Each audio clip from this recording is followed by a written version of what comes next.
నమస్తే అందరికీ, welcome to జస్లా studio. నేను మీ శిల్పారెడ్డి. ఈరోజు నేను మా నెల్లూరు స్పెషల్ వంటకం చేయబోతున్నానండి.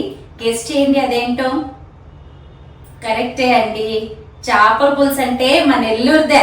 అద్దరిపోతల్లా వింటుంటేనే. రండబ్బా చేసేద్దాం. ఆహా ఏమి రుచి, తినరామై మరచి, నెల్లూరు కూరలలో రాజా ఎవరంటే ఇంకా చెప్పాలా, చేపల పులుసేనండి.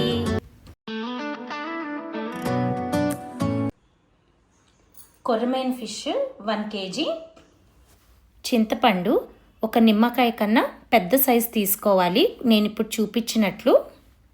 చూడండి, ఇది వేడి నీళ్ళలో నానబెట్టుకొని పులుసు పిండి పెట్టుకున్నాను. ఇంత పులుసు అయితే పడుతుంది మనకు. ఇంగువ, కొత్తిమీర, కరివేపాకు, ఎండుమిర్చి, ధనియాల పొడి 2 టేబుల్ స్పూన్లు, కారము 5-6 స్పూన్లు తీసుకున్నానండి. మీకు కారం ఎక్కువ కావాలంటే ఇంకొంచెం ఎక్కువ తీసుకోవచ్చు.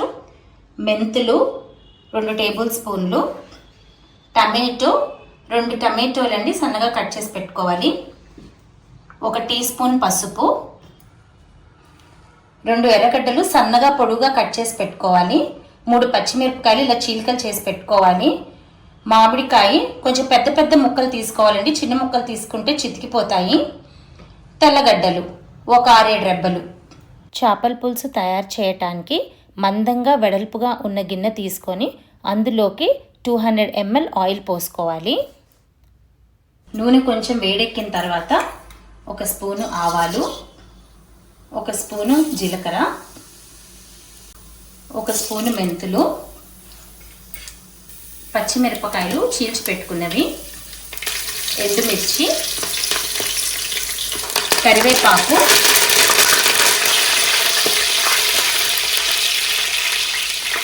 దంచి పెట్టుకున్న తెల్లగడ్డలు, చిటికెడు ఇంగువ వేసుకోవాలి. సన్నగా పొడుగా తరిగి పెట్టుకున్న ఎర్రగడ్డలు. ఆనియన్స్ కొంచెం వేగుతున్నప్పుడే టమాటో వేసేసుకోవాలి. రుచికి సరిపడా ఉప్పు. కల్లుప్పు వాడితే టేస్ట్ చాలా బాగా వస్తుంది చేపల పులుసుకి. 1 టీ స్పూన్ పసుపు. టమాటోలు కొంచెం మగ్గిన తర్వాత దీంట్లోకి చింతపండు పులుసు పోసుకోవాలి. ఇందులోకి ధనియాల పొడి, కారం పొడి, 1/2 టీ స్పూన్ మెంతులు వేసి అంతా బాగా కలిపి 5 నిమిషాల పాటు మూత పెట్టి బాగా మరిగించుకోవాలి.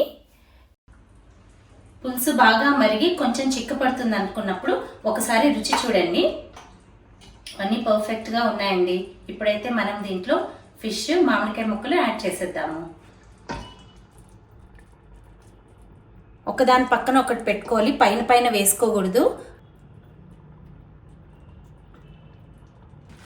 ఇప్పుడు మామిడికాయ ముక్కలు వేసుకుందాము. ఇవి కూడా చక్కగా ముక్కల మధ్యలో పెట్టుకోవాలి. తరిగి పెట్టుకున్న కొత్తిమీర కొంచెం వేసుకుందాము.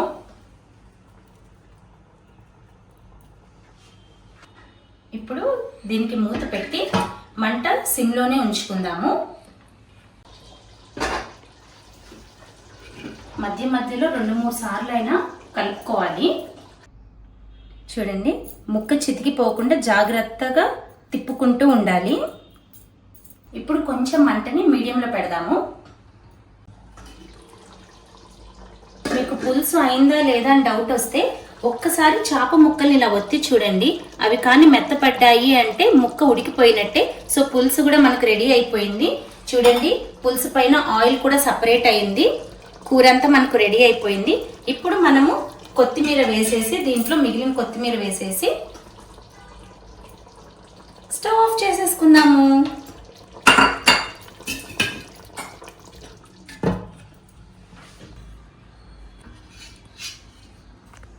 రెడీ అయిపోయిందండి కూర. ఇప్పుడు మనమైతే ఒక సర్వింగ్ ప్లేట్లోకి తీసుకొని గార్నిషింగ్ చేసి సర్వ్ చేసుకుందాము. చూడండి, వేడి వేడిగా అన్నము, చేపల పులుసు రెడీ అయిపోయాయి. ఇప్పుడైతే ఒకసారి టేస్ట్ చేసేద్దాము. వావ్, చేప సాఫ్ట్గా ఎంత బాగుందండి. వేడి వేడిగా